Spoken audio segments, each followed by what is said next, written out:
In the Darkness I See by Anon Y. Chapter 3. A Strange New Client. Part 2. I had been practicing psychology for 20 years before I met Tommy. Never had trouble been bestowed upon me with such abundance than within my first couple of interactions with him. I knew that, with strife so contagious, the path forward would be laden with instability. Furthermore, I was sure that, when the solutions were uncovered, the following piece was to be most precarious. I understood that Tommy had travelled too far into thought to be made whole with more knowledge.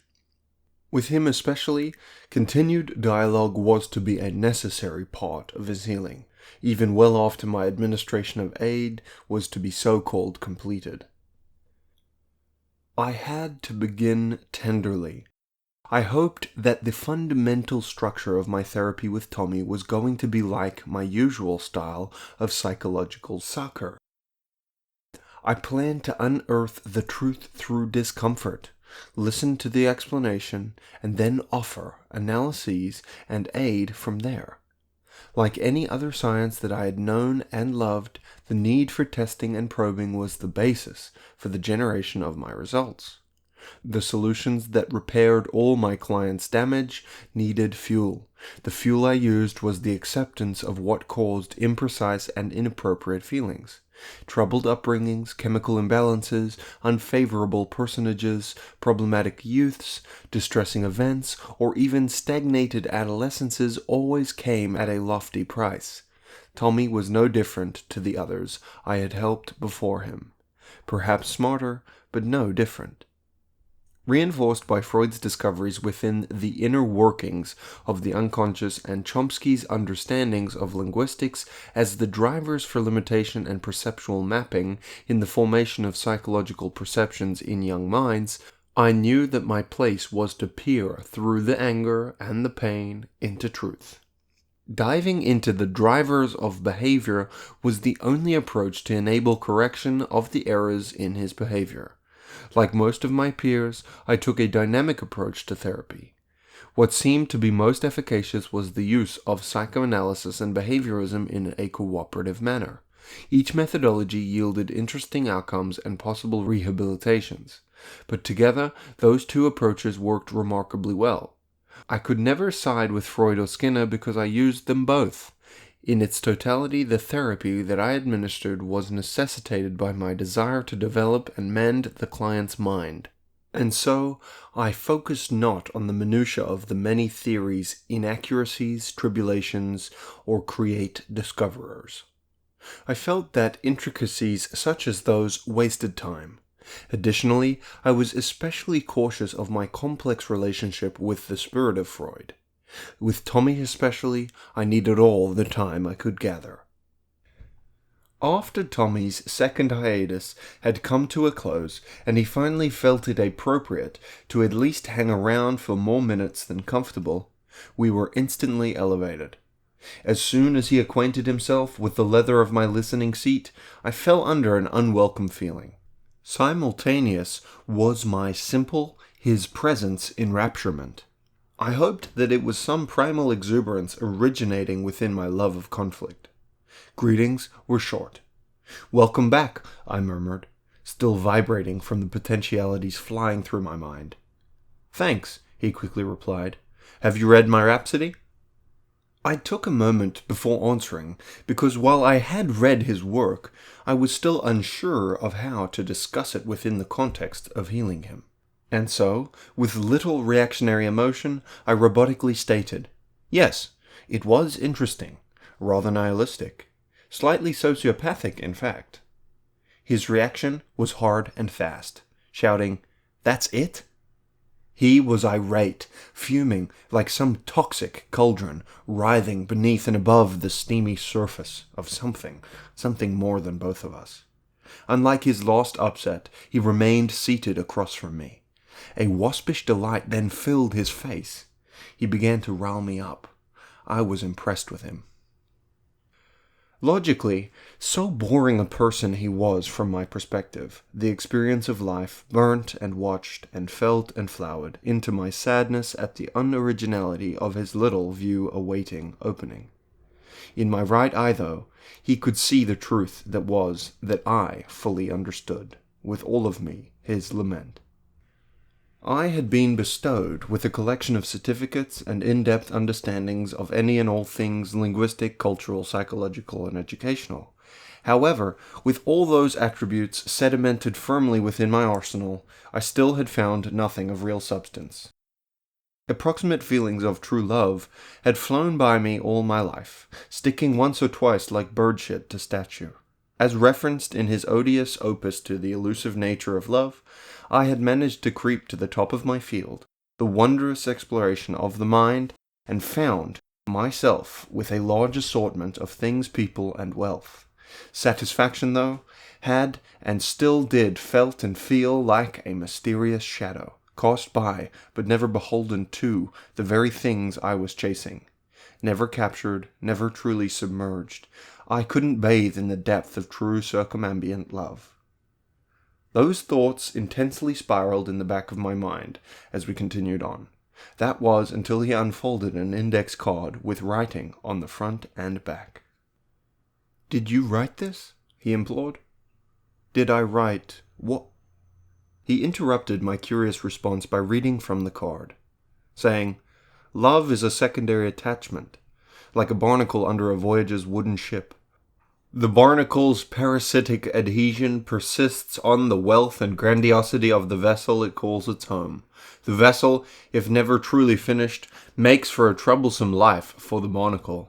An accomplished and comfortable ship, with its wood softened by time, may make for a long-term home, even with the arduous journeys through the unclear, unknown, and nutrient-rich seas of life. Most ships, though, are scraped of their nuisances to streamline their path. The barnacle, so optimistic and faithful, with lofty aspirations firmly grasping its heart, will die, its lost succor releasing its grip to the murky waters below, perhaps to be devoured by some grotesque creature. Its amoral termination brings no joy or revelation." How did he find my dissertation? I asked myself, still reeling from his attempting to terminate my authority. "Yes," I replied, "I wrote that." Tommy adjusted himself in his seat. No longer slumped, he emboldened his posture, his shallow victory robustly vouchsafed to him by the powers of the impending reality. He had come to me with his own assortment of argumentative ammo. "You see," postulated Tommy, "I return to you not as a client, but as a brother of intellect. I read up on your depiction of humanity in all its complex glory. You lectured me on the possible prosperity within life, but your own written claims all seemingly lead to the same drab and dissatisfying conclusion. It seems to be meaningless drivel with little to no hope for the future or even the present. Your dissertation, I mean. While you hide behind sophisticated metaphors in fear of reality, I hold these dark truths to the light, revealing their insidious underbellies, so impregnated with rot and bubbling with poisonous wrath." We sat for a moment in silence, Tommy and I, my unmoved affect clearly irritating him. "Maybe it comes from your father," he continued, "that Soviet survivor. The pseudo-intellectual destruction of the mid-20th century Russia must have weighed heavily on him. Maybe he had been so crushed that he shared the same fate as my late father. Your mother, perhaps. She needs no introduction. Quiet and mournful, surely. She probably had little time for you, didn't she?" "That's enough," I firmly stated. "Do you honestly think that you can invert the professional relationship here? Why would you want to, anyway?" I thought instantly, as always with me, of all the implications back and forward dated of the assuredly true truth that Victoria must have innocently divulged my background to Tommy in the hopes of making a constructive relationship between him and I. I bet that she thought it would have helped by binding us to the shared loss of our father figure at a developmental age. She obviously didn't realize into what Tommy would ultimately morph it. I couldn't help but become irritated. As I sat in the silence that my slight hostility had gifted me, I thought of my parents, precisely the diversion for which Tommy had hoped. Therein lay the problem with Tommy's wit. He was searching for the core. He drilled, not only into his own mind, but into the minds of all. Surface-level pleasantries or even rich joys were only there to be fully examined. Stumbling downwardly across perplexing insecurities, malicious intents, and inhumane ideations along the way. The young man truly thought that his angst, focused into a narrow stream and directed at me, would somehow dislodge my own system of working knowledge, faith, and understanding. It did just that. So, I told him that the meeting was over. "I was just starting to have some fun, though," he said. "Let's start on where you find yourself now. Why so alone? Why so unhappy?" He was prodding obviously hard, craving something to put an end to his insolence. "This is not a therapy session for me," I protested like some amateur thespian. "I am here to help you solve the problems that are eating away at you, not to be lectured on your postulations of who or what I am. I am not here to receive your misguided onslaught, fed only by hearsay or second-hand knowledge. This meeting is over, not because I cannot handle your shallow prowess, but rather because allowing this mutiny of a therapeutic session would only serve to embolden your dangerous pathologies. Now we both have something to think about before our next session. Goodbye." He stared at my door-pointing finger as it faintly quivered. "I saw something," laughed Tommy, "just like this in some movie. Hell, some movies. I just didn't think it would be this easy. Like characters being penned into the poignancy of irrelevance, we are. In the click of my finger, in half, we are now inside something called a blood sun. Not in the center, but inside the thing. The red drops of the outer blood sun pulling like lava lamp lumps of ruby ice cream somewhere. Inside and out we are now. We are there, squared. Not us now. Oh no, not us. But something consciousness has us there. I can feel it. We can all see it." With those sentencings no longer a possibility, but a reality, I was struck both dumbfounded and embarrassed. We stared satisfyingly at one another, all other emotions peripheral. Tommy left soon after, and, as he walked out, I looked at our timekeeper. "There goes another session with time left on the clock," I mumbled. Tommy was right. My vessel had never been and remained not strong enough for that beguiling barnacle to ever become a cling-along. The love I had desired had been impossible to maintain within my troubled life, unsettled and unfortified in my drives, wants, and needs. All the structures of my ship were sturdy and well supported, with explanations and rationalizations in every room. No tile left unturned, no wall left unpainted, no screw missing, no fixture out of place. The substructure, though, the rotten sludge lying beneath, cancerous in nature, never had allowed, and remained not in allowing, for true attachment. After the anti-loveliness of what had just been finished echoing enough throughout my light labor chambers, all sorts of clinically proper and retaliatorily improper theories, acronyms, and other miscellaneous judgments abounding, I returned home. Upon my seclusion's once again successful instantiation, I searched through my old documents. I soon after found the dissertation from which Tommy had read. I reveled in the dissimilarity between Tommy's sentiment and the dissertation I had written. I had called it Anthropological Truths of the Human Experience. A certain dehumanizing thoughtfulness was seemingly abundant within the passages of which Tommy had spoken. However, the dissertation, in full, had explored human relations with a level of earnest honesty and great complexity that was unjudgeable as anything but... I wanted desperately to absolve myself of Tommy's incomplete judgment, but found myself at his mercy. I couldn't understand why. I couldn't understand why. I couldn't understand why. I couldn't understand why I wrote the following unsendable email to an empty recipient box. The story of my dissertation is simple, I reread in my head or over it. In conjunction with a colleague, after reading through many anthropologically grounded psychological records, we came across various, seemingly to eye untrained, disparate theories interpreting the truth of relationships. Basically, in accumulating theories and adding our nuance, we wrote rather most completely of man's diabolically daft mating strategy. In analyzing the vibrant reality, we furthermore discussed how people's psychology had fallen behind modernity. In our short theorization, crystallizing the entirety of Western communal mating, we delineated many truths. One truth was stunningly clear. It seemed impossibly imperative for women to be cognizant of men's intentions. It was rather unnerving. Exulting in my remaining neutrality, I read the following feel-exonerating section of the email, quoting my old work, out loud to no one. The realities of man's mind are simple. There are two main integrated provisions for success in mating that have been solidified throughout human history. The first imperative is to mate and leave immediately. With this technique finalized, gambling with low stakes, a man, so-called, spreads his seed and hopes for the best. Abandoning the probabilistic offspring is the low-cost scenario. The alternate approach is what truly defines a man's life.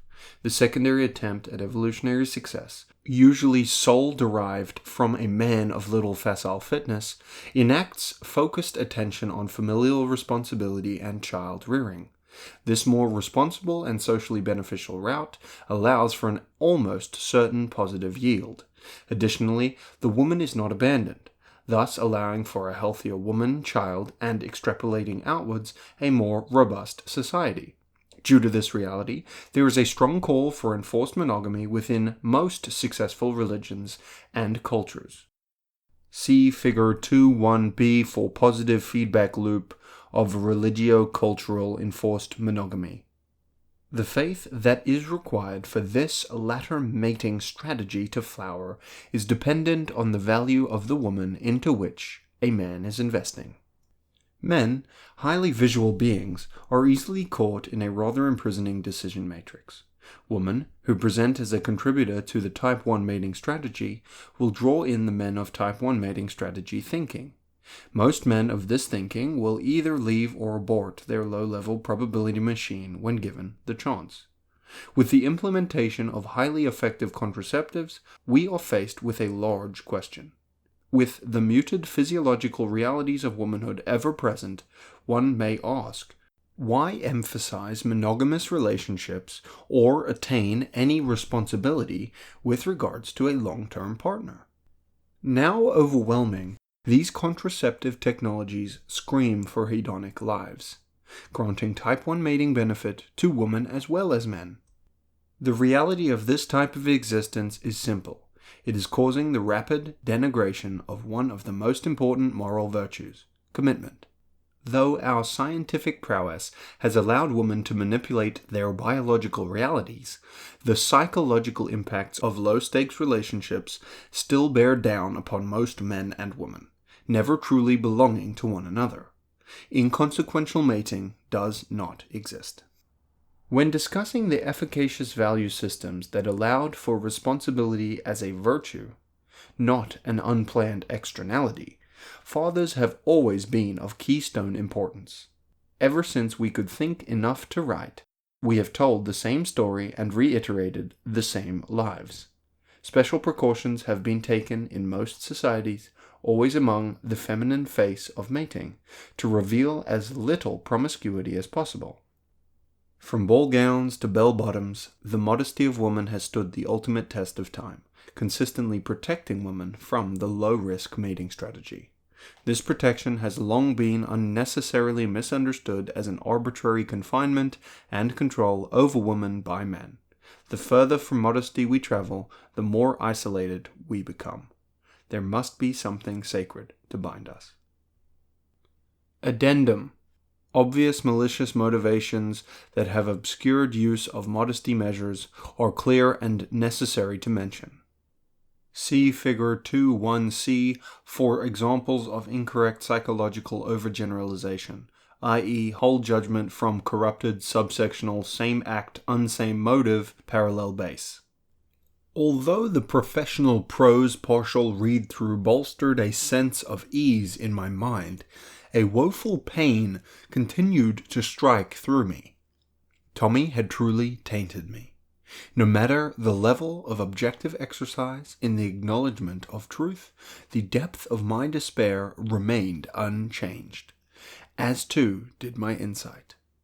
Empty was I and that damn email. I destroyed it. Words aplenty, I thought to myself, feeling as though I was again thieving brevity from something total, or a few pay the same in what the Lord as devil is due. Why must so much truth come from the tremors of despondency? I cried alone in the dark. Clasping my heart, I wished for its lost beat to strike powerfully against my heavy hand.